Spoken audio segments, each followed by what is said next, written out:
Today we're looking at staying cool. C-O-O-L. Doesn't spell anything that, but cool. We're staying cool. Now, this is a general tip about keeping cool when it's warm, when the weather's out there. Some things you might not have thought about. How about trying this technique? Keeping the cool air in. And how you do that is at night, basically, the windows are a portal to bring in the cool air. So what you need to do is create a vacuum in your house that pulls the air through your house in the evening when it's cool. And the way, would you believe, to do that is by putting a fan facing outwards, not inwards, not a fan facing outwards that sucks the warm air out, and the fan that is facing inwards in another room in the house where you've created a vacuum, suck that air through the house in the evening when it's cool. It's a different way of thinking about it, isn't it? You know, you usually think about fans facing in. Well, fan facing out, sucking out there, and another fan facing in, sucking the air through. That's a good way to control it. What about shutting your windows? Now, there's a thing to think about. Shutting your windows doesn't make sense, does it? But when the temperature outside climbs above the inside, that's the time to shut the windows to keep that cool air in. And the last little hint here was about keeping the hot air out. So keeping the heat out, not the hot air, the heat out. And that, you know, shut your windows, block out the sunlight, because basically when the sunlight comes in, that creates heat, and your surfaces and your floors and your carpets and your house are designed to keep the heat in. So what you don't want is you don't want the heat in first place. So use those tips. Fan in, fan out, shut the windows to lock the air in, and then block out that sunlight. But what about other ways of cooling down? And I'm going to focus on what I call my 5 fundamentals: the mind, the body, the spirit, the emotions, and relationships. So what's ways you could stay cool within your mind, body, spirit, emotions, and relationships? Well, what about that mind? Now, that mind can become overloaded, can't it? And that, you don't feel cool when your mind is overloaded. And the technique I use every week is my weekly mind dump, and I simply get everything out on a piece of paper. I don't judge what I write, I just simply write. And I can do it on my iPad because I've got an iPad pencil. And by the way, I find if you write it, it's better because it flows better. But what I basically do is I list all my to-dos, all my goals for the week, what I want to achieve, my shopping, what I want to do, things that need fixing, things that maybe need cleaning. And then I dump that out of mind and I start to prioritize what I can do. And that keeps my mind cool. Slowing the mind down, perhaps. Slow your mind down. Focus on one thing at a time. You know, set that timer, 17 minutes, 25 minutes, whichever timers you use, and make sure that you spend some time out and having a rest between those sprints. There's a great technique called the FOND technique. FOND, F-O-N-D. And that basically, once you've been focusing on something, use the FOND technique, which is find one new detail around you that forces your mind to go from working and focusing to curious mind. So if I was sitting here now, and I'm sitting here and I can see my camera here and I can see you guys, you can see, you know, you're all watching, and I've got a screen over here. Well, the FOND technique to slow your mind down so it doesn't overheat is to look around and find something different and notice something. So I've just noticed here, I've got a window here and I've got a little dish. In fact, I'm going to pick it up, a little dish here. And I've just noticed the different colours in the little dish. And that has put my mind into curiosity mode rather than focus mode. So there's some cool ideas for our mind. What about our body? Well, we know how to cool down the body, don't we? It's by keeping hydrated, drinking water. And you know my rule, whenever I do one of these and I talk about drinking water, I'm forced to take a sip. Create water stations around the house so you've got places that you can pick up water. So what I do, I've got some bottles like this, in some thick bottles. I've not got one in here actually at the minute. But what I do is in the morning, fill these little water bottles up and I fill them with ice and water and I leave them around the house. So there's one in the bathroom. I know that might sound a bit weird, but there's one in the bathroom because I know I'm going to go to the bathroom at some time of the day. There's definitely one in the kitchen and there's definitely one in the living room. And there's actually one there outside. And I just leave them and the ice melts over the day and I take a sip and take a gulp of water. So try that. What about your body? Now, this is the thing for us English people who, we like to battle on through the 12 o'clock sun, mad dogs and Englishmen in the sun, or whatever that phrase is. Well, except when it's hot, your body needs to rest. Resting in a cool room. Or you might just want to get some fresh air. I think resting our body and doing something different to stay cool and not overheating, of course when it's not too warm, is why don't you go out for a walk and use some mindfulness as you are walking.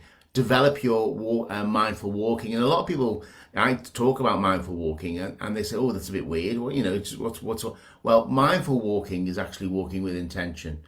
Finding a time and a place that you can walk, and every step you go, you try and remain present, and you start slow and you start meaningfully as you're walking with presence, being mindful of where you are, focusing on only what you can see in front of you. And you might only do it for a minute or 2 minutes, but you'll find that really helps you focus on your walking and also the mindfulness.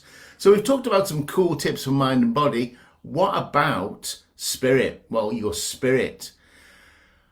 Technique I use this as like my cool off periods. And what I do, I try, before I go into a building or go in through a door, I try to have a cool off effect. Okay, so I spend just a minute before going in. Now, if you work in a highly pressurized area, what about spending a minute just sitting in your car before you enter the house, and you don't take all of your work with you? Same with when you go to work. Why don't you just sit in the car or on the train or mindfully walking towards where you work and just state your intention for the day, what you want to achieve. Now, I know some people work at home. Well, find a place that you can do that and just have a minute before you start to go into your workday. Use that meditation, use that breath, use that breathing in technique, that breathing in for 4 seconds, holding it for 4 seconds, and then breathing out for 4 seconds. That can calm your spirit down and it can cool your spirit. And the last little tip in spirit I've got, there's loads of tips here, I've just realised there's 15 tips I'm coming up with here today. Focus music. I use focus music all the time. So I go onto the internet and I go onto YouTube and I put in focus music, and there's loads of them there. And the one I look at is 9 hours long. And what I find when I'm trying to do focus work, if I just have it on in the background, very, very low, it really helps me focus and it manages my state and it helps me to remain focused. And that actually lifts my spirit. So think about that music. Think about how you can use that to keeping cool in your spirit. Now, this is the next one is emotions. Often people talk about not being cool with their emotions. They talk about being hot under the collar, or their brain is fried, or they're red with anger, and all I've got all those images of all those emotions that perhaps could be hot and warm. Well, how about trying to keep your emotions cool? What does cool mean to you? For me, cool is about being level-headed, and it's about making good decisions. It's about staying on top of things. It's about not reacting, being proactive rather than reactive. And when do I notice my emotions are not that? Well, it's usually when I become flustered. It's usually when I become a bit sort of panicky and I start worrying about getting things done, and I've got a list to do, and I can feel it now as I'm talking about it. It's about managing that state, isn't it? It's about how do you manage that emotion?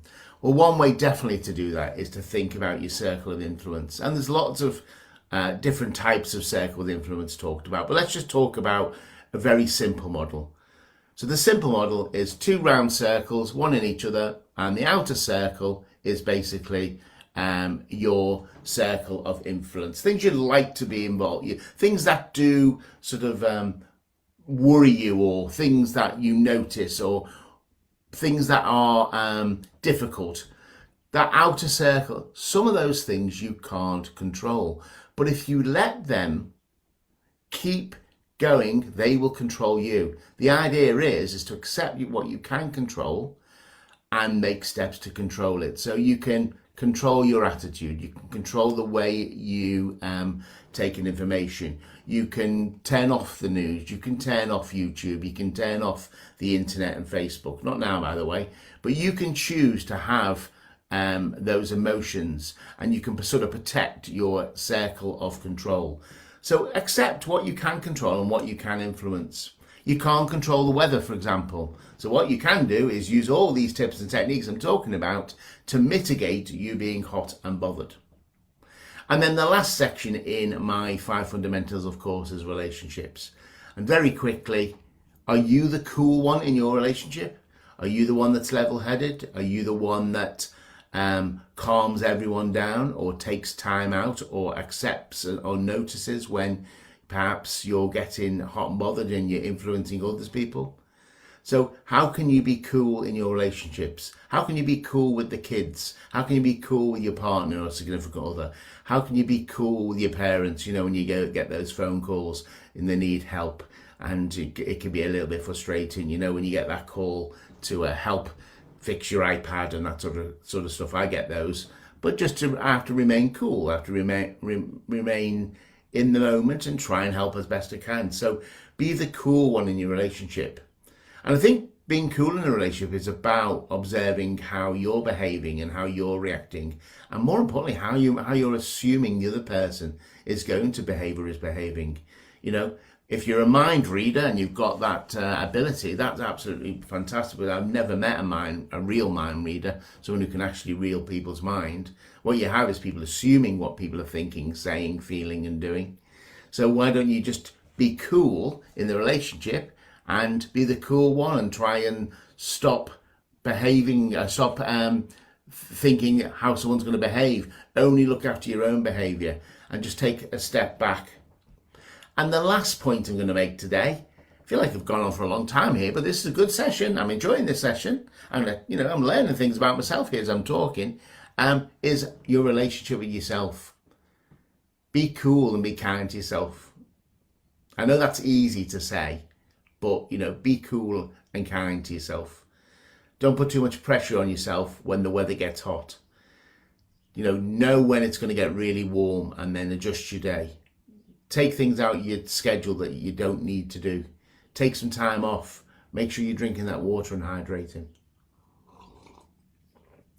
So we've talked a lot, haven't we? We've done a lot today. We've been talking about being cool, and we've been talking about practical ways to be cool, about the windows and fans and things.